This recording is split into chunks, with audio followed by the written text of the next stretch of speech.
Hey everybody, it's Wyatt and I am at the vernal pool at the NorthWoods Stewardship Center, and today I am checking the gear to make sure it's ready to record.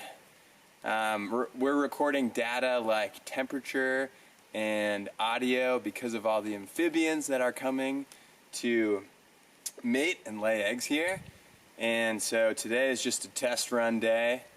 But as we approached the vernal pool, we heard a lot of wood frog. We heard a wood frog chorus, and that got us really excited. So hopefully soon we'll be seeing egg masses here, and we'll start to count them. So here we go. At this point, you may be wondering what exactly a vernal pool is. According to the Vernal Pool Monitoring Project Manual from the Vermont Center for Eco-Studies, there are 4 major criteria. 1. There is a seasonal wet-dry cycle so that the pool area is dry for part of the year. 2. There is no permanent water flow into or out of the pool. 3. There are no fish, which prey on amphibians. 4. The pool offers breeding grounds for vernal pool indicator species such as the wood frog. As winter changes to spring, the temperature rises and snow begins to melt.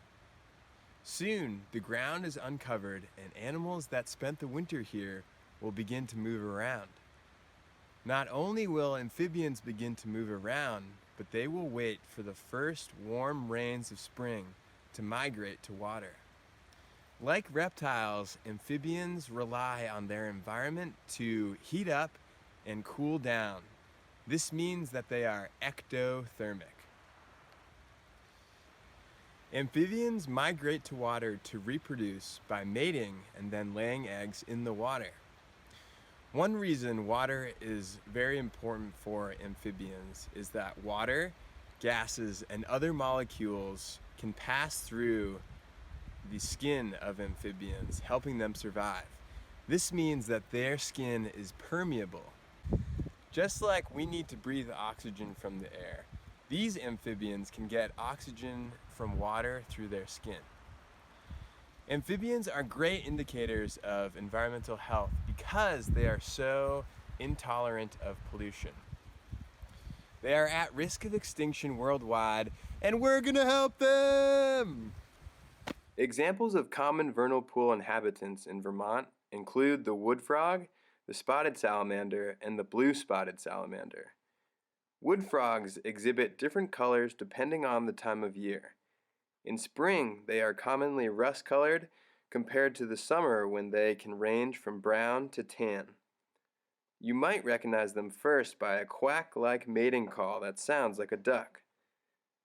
The spotted salamander appears gray-brown to a bluish-black color, with bright yellow spots all over, except the underside of its body. They typically live only about 300 feet from the vernal pool where they breed. Like the wood frog, they also wait for warm rain at night before migrating to their vernal pool. The blue spotted salamander can be found at lower elevations, and in Vermont, it is primarily the Champlain Valley region. They are dark in color with blue spots that appear to be splatters of paint. Usually, blue spotted salamanders migrate to the pool before spotted salamanders. Your task at home is to investigate why pollution causes decline in amphibian populations. How does their skin work? And how do pollutants impact them? You will need 2 hard-boiled eggs, food coloring, a plastic knife, and a bowl with water. For the full assignment, visit the Fairbanks Museum website and search for this video, or you can find it on the NorthWoods YouTube channel. Thanks so much, and stay tuned for more.